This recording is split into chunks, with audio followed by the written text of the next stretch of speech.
KHOU 11 News at 6 starts now. Good afternoon, I'm Cheryl Mercedes. Let's begin with the weather. The first day, Saturday, of spring break has been a bit steamy, to say the least. Here's a live look at Galveston, where a record fell today. A record high temperature was also recorded at Hobby Airport. Let's bring in meteorologist Pat Kaplan. Fortunately, a front should make it a little better tomorrow, Pat? A little bit, yeah. We'll see a small drop in humidity, but the temperatures are not really going to change until the end of the upcoming week. So it looks like a warm start to spring break here. Live look right now as we check out the shot from the top of the Westheimer Studios. 86 at Busch. So that was 1 degree shy of the record of 87 set back in 1911. But as you mentioned, we had records at Hobby and Galveston. Galveston hit a high of 80 today. Your record was 78. Hobby tied the record of 87 set back in 1974. And again, Busch coming just within a degree of it. So it was a really warm day. We'll see warm conditions continue into tomorrow, although not quite as warm as it was this afternoon. Right now, 82 in Katy and River Oaks, 81 for Spring, 79 at Hobby right now, 77 down towards Webster, 78 Columbus, 80 El Campo. 75 on the island right now, and 83 up towards the Huntsville area. If you're going heading out to the rodeo tonight, weather's going to be really nice, going to be dry. We'll see just a few clouds out there. Still kind of muggy, temperatures in the mid to low 70s, but we don't see any rain chances here as we go through the evening hours. But we do see maybe a slight chance as we get into the start of the week. But we do see more clouds on the way for tomorrow as that front approaches the area. Still going to be gusty. It was a breezy day out there today.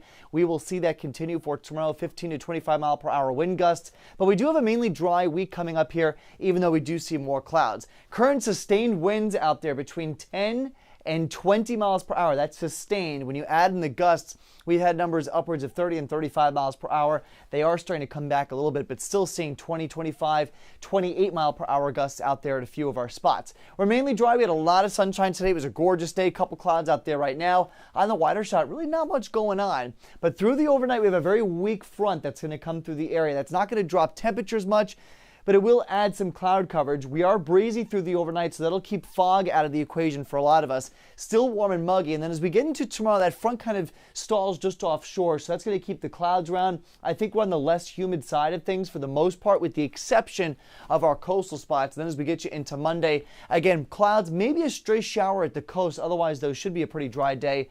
And again, less humidity starts to work in, so behind this front, the humidity values really drop, and you can see that high pressure kind of fanning in that drier air from the upper Great Plains.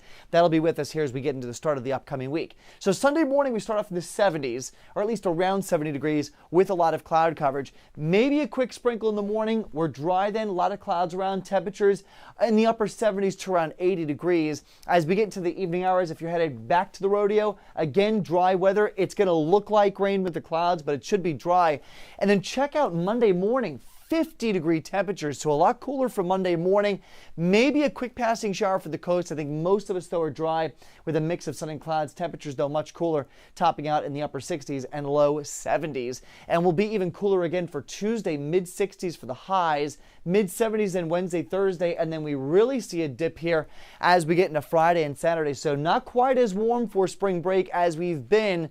Temperatures going back and forth between above normal and below normal. But as we look even beyond that here into next weekend and next week, the entire country looking to trend just a little bit cooler. 74 the overnight. Again, still kind of muggy, but we see the humidity drop as we get into tomorrow afternoon. Otherwise, it's a mainly cloudy day with high temperatures near 80. There's the 7-day, maybe a slight shower chance tomorrow, Monday. I think Tuesday is the best chance for an isolated sprinkle. Mid 60s for the highs. Cheryl, we could be waking up to the upper 40s on Wednesday. Before we get back to the mid-70s Thursday, a stronger front then will arrive Thursday night. We should slowly dry things out for St. Patrick's Day, and it's a lot colder as we get into next weekend. Just a reminder that it is still technically winter until next week. All right, noted. Thank you, Pat. A popular Tex-Mex restaurant has been hit by thieves again. The surveillance video here, it will show you the sparks flying as a man cuts through the safe with a saw. This happened early this morning at the Gringos in Spring, and it's not the first time thieves targeted the chain. Brittany Ford reports Gringos is thinking about making some sweeping changes. Surveillance video shows a man bust through an office window, climb through the glass. What we woke up to again is yet another disservice to our community. sawing through a safe, going straight for the cash. This is at Gringos I-45 location in Spring early Saturday morning. Video almost identical to the recent break-in at their Cypress location. We firmly believe it is the same people based upon our camera footage. They were in and out of our restaurant in 7 minutes. Heather McKeon, Gringos Tex-Mex marketing director, says they now plan to. This restaurant is going to be going cashless come Monday. Changes they recently were forced to make at the Cypress location. The restaurant's owner, Russell Ibarra, sharing his frustration on Twitter Saturday. A tweet similar to the one he shared after the Cypress burglaries that caught the attention of Sheriff Ed Gonzalez. McKeon stressing they don't believe it's an inside job. When you've got glass windows, there's alarm systems. We're working with the local authorities, but they can only do so much. When you've got 7 minutes and these guys know what they're doing, they come in with a purpose. Now considering going cashless across the board. At this point, we've been reactive on 2 locations, so it may need to be the point where we're being proactive. They're sending this message to business owners in the area. They're out there, right? And for other restaurateurs, they need to be thinking the same thing and being, precautious of their team members because these guys are ruthless. Brittany Ford, KHOU 11 News. Houston police are searching for suspects after 4 people were shot during a big gunfight on the south side. Police say 2 security guards are among the wounded. This happened overnight at a concert venue on Fuquay Street. Police say a security guard got into a situation with 2 men who began shooting, possibly with rifles. 3 security guards returned fire. The 2 men took off. Local leaders marched in front of Wheatley High School to protest the impending state takeover of HISD. Mayor Turner, Congresswoman Sheila Jackson-Lee, and State Senator John Whitmire were among the demonstrators calling on the Texas Education Agency to keep its hands off HISD. The state says the rationale for the takeover is Wheatley's low accountability rating in 2019 and problems with the HISD school board that same year. However, since then, voters elected an almost entirely new school board, and Wheatley's state score has gone up to a C. A state takeover could result in the school being shuttered and the school board replaced. The #1 ranked college basketball team in the country is 1 win away from its 5th straight American Athletic Conference Tournament championship. The University of Houston Cougars rolled past Cincinnati 68-49 in their semifinal matchup today.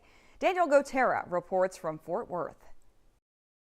The Houston Cougars 1 win away from bringing this back home to Houston. That's a conference tournament championship today. 69-48 victory over Cincinnati. They dominated the Bearcats on both sides of the ball, but the key to this one was starting fast. Yesterday against East Carolina, they were off to a slow start. The Cougars got together last night, a team meeting to kind of realize what's at stake here now that March Madness is upon us. Juwan Roberts telling me that that's how teams get upset. If they start that way, they're not going to go very far. Today, totally different story. They got out to a fast run, and they maintained that lead throughout. They did not trail in this game, and the Cougars advanced. But there is one thing that everyone's keeping an eye on, and that's the status of Marcus Sasser moving forward. He sustained a groin injury, got treatment for it in the first half, did not return to the game. Afterwards, that's what the guys were talking about in the post-game press conference.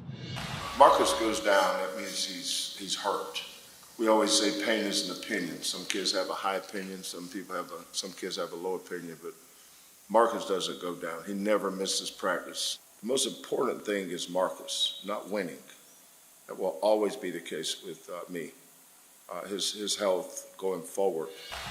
There is extra motivation for this U of H basketball team this weekend. Kelvin Sampson learning yesterday that his twin sister had passed away. An emotional couple of days for him, but Juwan Roberts said to me afterwards that he's a great man and they'll do anything for their head coach. We'll have more on this victory and what it means for the Cougars moving forward tonight on KHOU 11 News at 10. For now in Fort Worth, Daniel Gotera, KHOU 11 News.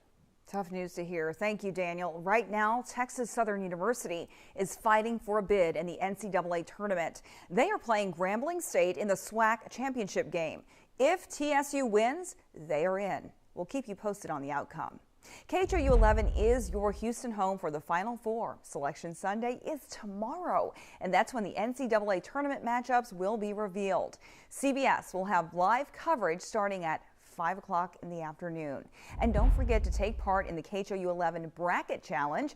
You could win a big screen TV and a brand new mattress. Just head to KHOU.com/brackets to fill out one. And if your bracket is the best, you win a 55-inch 4K smart TV and a custom fit mattress from our friends at Texas Mattress Makers. And you have until March 16th now to pick your teams. Well, the Red Dirt music scene comes to the Houston Livestock Show and Rodeo tonight.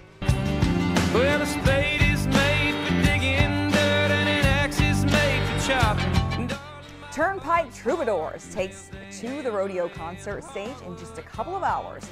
The band from Oklahoma has been packing dance halls and venues across the state for the last decade. That does it for us for now. Thank you so much for watching. We'll have more for you tonight on TV at 10 o'clock. See you then. Take care.